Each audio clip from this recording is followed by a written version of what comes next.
Hi friends, it's Quinn with PTSD while black.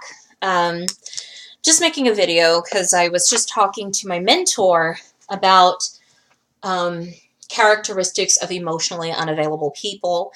And one of my characteristics that we were talking about today was that I will pull people towards me, but then when others get too close, I push them away um, out of fear. And we were really talking about, because like this week we've been addressing my fear of vulnerability, fear of being seen for exactly who I am.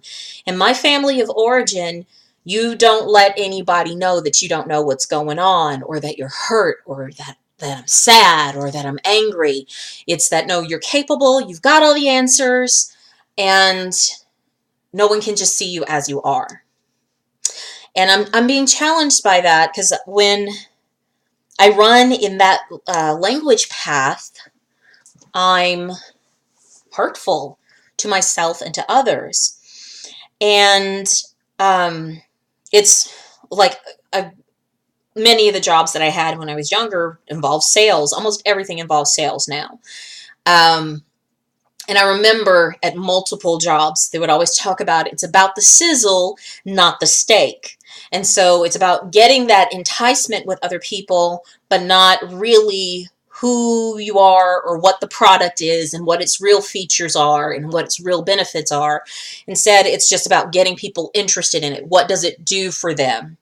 And I'm looking at this as an approach that I've had in relationships with me being emotionally unavailable, is that I give people what they think they need from me instead of just being me. Instead of, accepting myself for flaws and all and saying, this is how I am and this is what's going on with me today. And I think with my post-traumatic stress disorder and with a concussion, I think God, the universe, and everything has been teaching me that you're just going to have to come clean with who you are, that you do have a stutter and it may show up sometimes, or that you do have chronic pain and when you have it, you're cranky, or that you may not be able to do the dishes or to do a lot of things like unpacking a box, that you might get confused while doing these things. I have to accept myself as I am. So I was really challenged by this because while we were talking, we came up on the subject of social anxiety disorder. As a teenager, I had social anxiety disorder to the point of, like, I didn't want to go downtown without my mom. To, like, if we went shopping, I did not want to go on my own. And if I did, I wouldn't say anything to anyone. I didn't, for a while, it was like I didn't want to leave the house. And then it was, I didn't want to be without my mother being present. And then I think that's part of why I moved from Tennessee to California at the age of 19, because I had to push through it and prove to myself that I can't have social anxiety disorder. In fact, my pen pal that I moved in with him and his mom, he had social anxiety disorder, so I was kind of socializing him when I moved out here.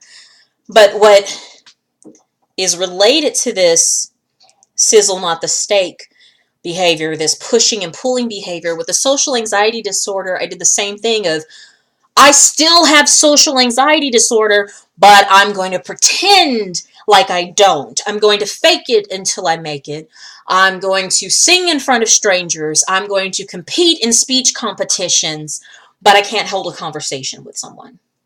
But I can't validate someone's emotions. I can't validate someone's experience. I can't be there for someone who's experiencing grief. I disappear. I shut down. And I've repeated this pattern multiple times in my life, of where I bring people close to me and then I have no idea what to do when they're there. And so I run across the bridge screaming, setting fire to it so that they can never come back. And so we're, discussing this to kind of stop that insanity of my pushing and pulling people away so that I can be more emotionally present. And the question that my mentor had asked me was, what's the opposite of this behavior? And I was like, well, just reading the opposite is push people away from you. And then when they get too far away, pull them closer. I don't think that's really the opposite, but we just laughed at that. But allow people to be away from me. Allow people to be exactly who they are. Allow me to be exactly who I am. And ask people to accept me, and if they can't, they can't.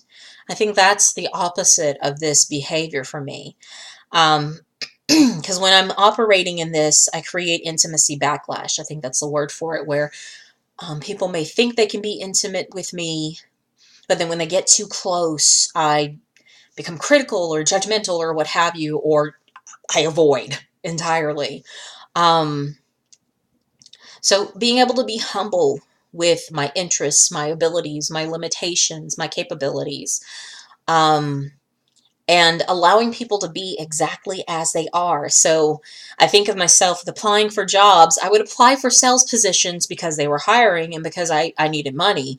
But I hate sales. I hate convincing people to do something they don't want to do.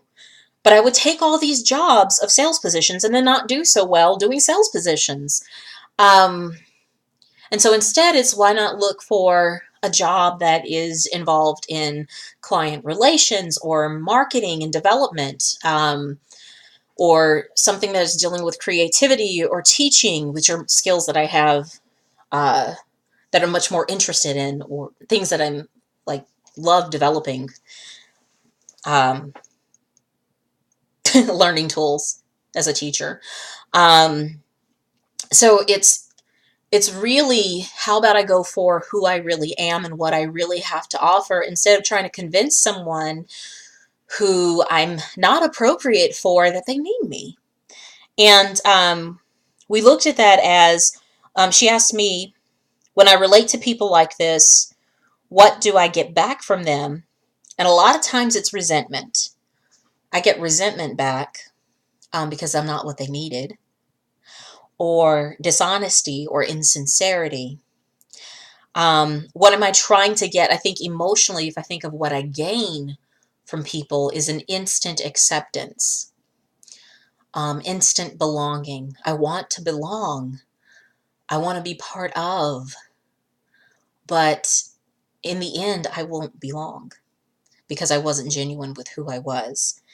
Um, so it was good to look at, what are my motives? What am I trying to obtain when I go into relationships? And instead, to state my intentions of what I need and who I am and what I have to offer, and that I want to leave that person's dignity intact of who they are.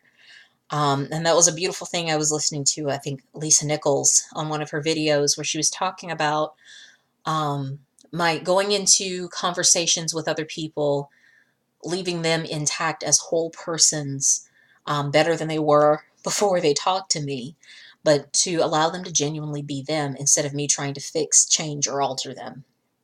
Um, so I'm getting to see that this is a behavior of mine that I definitely need to change.